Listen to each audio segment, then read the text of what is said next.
এই বন্ধুরা, আজ আমি তোমাদেরকে দেখাবো কীভাবে চিকেন সেজওয়ান নুডলস বানাতে হয়। চলো লেটস গো। প্রথমেই জ্বালিয়ে নিলাম, ঠিক আছে, কড়াই। তবে জ্বালানোর পর আমরা পরিমাণ মতন এখানে অয়েল দিলাম। যেহেতু এটা চিকেন সেজওয়ান নুডলস বানাচ্ছি, তো এই রেসিপিটা তোমরা ভালোভাবে দেখে নিতে পারো এবং তোমরাও ঘরের মধ্যে বানাতে পারো, ঘরে ট্রাই করতে পারো যারা খুব স্পাইসি নুডলস খেতে চাও, ঠিক আছে। তো প্রথমে আমি এখানে গার্লিক দিয়ে দিলাম। গার্লিকটা একটু নাড়িয়ে নিলাম, একটু ফ্রাই করে নিলাম ব্রাউন কালার আসার জন্য। তারপরে আমি অ্যাড করে দিলাম এর মধ্যে ডাইস রেড চিলি, এবং রেড চিলিটা দেওয়ার পরেই আমি এর মধ্যে এগ দিয়ে দেবো, ঠিক আছে। এখানে আমি দুটো এগ ইউজ করেছি, তোমরা ঘরেই বানাতে পারো বা যত ইচ্ছা। এগ দিলে তো হবে না, একটা নুডলসে মিনিমাম দুটো তিনটে এরকমই। তারপরে এগটাকে ভালো করে ফ্রাই করে নিলাম। ফ্রাই করার পর যেহেতু আমি চিকেন সেজওয়ান নুডলস অর্ডার এসেছিলো আমাদের, তো আমরা এখানে চিকেন অ্যাড করে নিলাম, ঠিক আছে। তো চিকেনটা অ্যাড করে নেওয়ার পরে এটা ভালো করে আমি ফ্রাই করে নিলাম, ভালোভাবে মিক্স করে নিলাম, ঠিক আছে।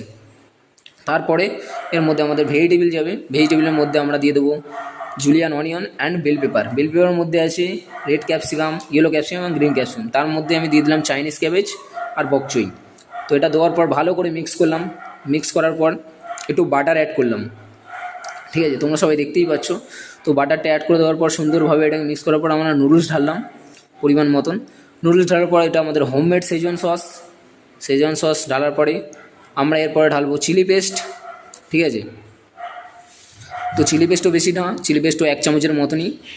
তো চিলি পেস্ট ঢালার পরেই আমরা ঢালবো পরিমাণ মতন ওয়েস্টার সস, এবং ওয়েস্টার সসটা ঢালার পরেই আমরা এখানে সিজনিং করবো veg aromatic and sugar and white paper.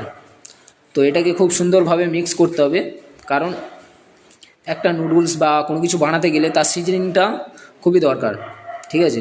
তো এটা সুন্দরভাবে মিক্স করলাম। তো তোমরা সবাই বলো কীরকম লাগছে এই রেসিপিটা শুনতে, এবং এই রেসিপিটা কীরকম লাগলো তোমাদের, ঠিক আছে। তোমরাও অনেক অনেক আলাদা আলাদা রেসিপি দিয়ে তোমরা নুডলস মারো, বাট আমার রেসিপিতে একবার মেরে দেখো, অনেকটা সুন্দর লাগবে তোমাদেরকে খেতে, ঠিক আছে। তারপর ভালোভাবে এটাকে মিক্স করে নিলাম। মিক্স করার পরে যতক্ষণ না মিক্স হচ্ছে ততক্ষণ ভালোভাবে তোমরা মিক্স করে নেবে। এই সসটা যেন পুরো নুডলসের গায়ে গায়ে লেগে থাকে, ঠিক আছে। আর এটার টেস্টটা একটু স্পাইসি থাকবে, ঠিক আছে।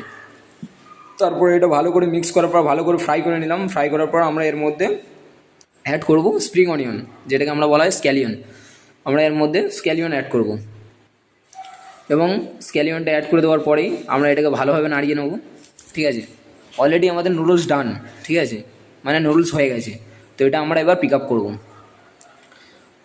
তো চলো তোমরা সবাই বলো কত সুন্দর লাগছে এবং নুডলসের কালারটাও কীরকম লাগছে। তো এই নুডলসটা খেতে তো পুরো ইয়ামি ইয়ামি। তো তোমরা সবাই দেখতেই পাচ্ছ।